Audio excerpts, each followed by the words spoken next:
നമസ്കാരം, welcome to Saji's ക്ലോട്ടെ. ഇത് നമ്മൾ ക്വിനുവ ഒന്ന് ട്രൈ ചെയ്യാണ്.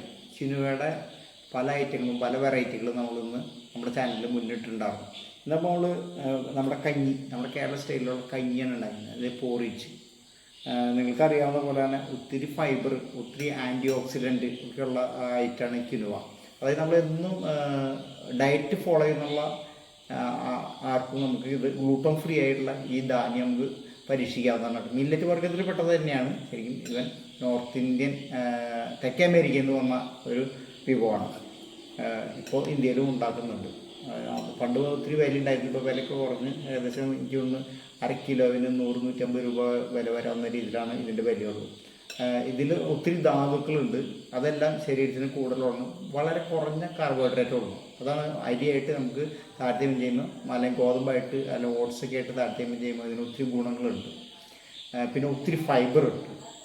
അത് ഒത്തിരി പോഷകമൂല്യങ്ങൾ അധികമുള്ള ഒരു ധാന്യമാണ് ഈ പൊറിച്ച്. ഇന്നിപ്പോൾ നമ്മൾ ഇത് ഉണ്ടാക്കിയിരിക്കുന്നത് കഞ്ഞി രീതിയിലാണ്. അതായത് ഈസി ആയിട്ട് ഉണ്ടാക്കാവുന്നതാണ്. ഇതിൻ്റെ സലാഡൊക്കെ ഉണ്ടാക്കണമെങ്കിൽ നമ്മൾ മറ്റുള്ള കാര്യങ്ങളൊക്കെ നോക്കണം. അപ്പോൾ കഞ്ഞി ഉണ്ടാക്കുമ്പോൾ തന്നെ ഞാനിന്ന് പ്ലെയിനായിട്ടൊരു കഞ്ഞി ഉണ്ടാക്കിയിരിക്കുന്നു. അതിൽ കുറച്ച് വെജിറ്റബിളൊക്കെ നുറുക്കിയിട്ടുണ്ടെങ്കിൽ നമുക്കൊരു ഫുൾ മീലായിട്ട് ഇത് ഉപയോഗിക്കുന്നുണ്ട്. ഡയറ്റ് ഫോളോ ചെയ്യുന്നവർക്കും അല്ലാത്തവർക്കും തീർച്ചയായും ട്രൈ ചെയ്യേണ്ട ഒരു ഐറ്റമാണ്. അപ്പോൾ ഈസി വഴിയിൽ നമ്മൾ ഇതുണ്ടാക്കും. ഇതുകൊണ്ട് തന്നെ ബിരിയാണിയൊക്കെ ഉണ്ടാക്കാം കേട്ടോ. ബിരിയാണിയൊക്കെ ഉണ്ടാക്കാം. പക്ഷേ നിങ്ങൾ ടേസ്റ്റ് മാത്രമല്ല, ഗുണം കൊണ്ട് നമ്മൾ മറ്റുള്ളതിനൊക്കെ അപേക്ഷിച്ച് വളരെ നല്ല മുൻപന്തിൽ നിൽക്കുന്നൊരു ധാന്യമാണ് കേട്ടോ. ഇതാണ് കേട്ടോ ധാന്യം. നിങ്ങളെല്ലാവരും കണ്ടിട്ടുണ്ടാവും. അത് ഒന്ന് ട്രൈ ചെയ്യാം. നമുക്ക് ഏകദേശം ഒരു 40 ഗ്രാം മതി ഒരാൾക്കൊരു നേരത്തെ ഒരു മീലിന്. അതിൽ പിന്നെ വെജിറ്റബിളൊക്കെ ഇടുക. ഏകദേശം ഇതുപോലത്തെ ഒരു ബൗളാണ് നമുക്കൊരു മീൽ കഴിക്കാൻ വേണ്ടി വരിക. ഏകദേശം 40 ഗ്രാം ഉള്ളൂ കേട്ടോ. അത് അതുപോലെ കിനുവ ഞാൻ ഇവിടുന്ന് തന്നെയാണ് ഞാൻ മേടിച്ചിട്ട്. കിനുവയുടെ പോഷകമൂല്യങ്ങളൊക്കെ ഇതിൽ അടയാളപ്പെടുത്തിയിട്ട് പൊട്ടാസ്യമൊക്കെ 563 ഗ്രാമാണ് കേട്ടോ. 100 ഗ്രാം അപ്രോക്സിമേറ്റ് ഒരു അടയാളപ്പെടുത്തിയിരിക്കുന്നത്. Iron 4.6, fibre 7 gram, copper calorie 120. 100 gram ഇത് നമുക്ക് 100 ഗ്രാം ഒരു 10-15 പേർക്ക് കഴിക്കാനുള്ളതുണ്ട് കേട്ടോ. അല്ല, 500 ഗ്രാമിന് നമ്മൾ 100 ഗ്രാമിൻ്റെ കലോറിയാണ് പറഞ്ഞത്. വളരെ കുറഞ്ഞ കലോറിയാണുള്ളൂ. 120 ഗ്രാം കലോറി അതിൽ വരുന്നുള്ളൂ.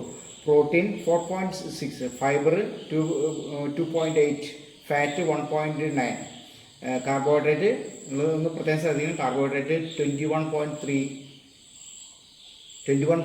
നമ്മുടെ റൈസിലൊക്കെ വരുന്നത് ഏകദേശം 72 ആണ് കേട്ടോ. അപ്പോൾ വളരെ ലെസ് കലോറിയാണ്, ലെസ് കാർബോഹൈഡ്രേറ്റ് ആണ്. ഒന്ന് പ്രത്യേകം ശ്രദ്ധിക്കണം. അപ്പോൾ എല്ലാവർക്കും ഡയറ്റ് ഫോളോ ചെയ്യുന്നവർക്ക് എല്ലാവർക്കും നമുക്ക് കഴിക്കാൻ പറ്റിയ ഒരു നല്ലൊരു ഐറ്റമാണ് കേട്ടോ. അപ്പോൾ ഇതിൻ്റെ ഒരു വേഷം മാത്രം നമുക്ക് ഒരു ടൈപ്പ് ഇത് പൊടിച്ച് നമുക്ക് ഉപയോഗിക്കാം.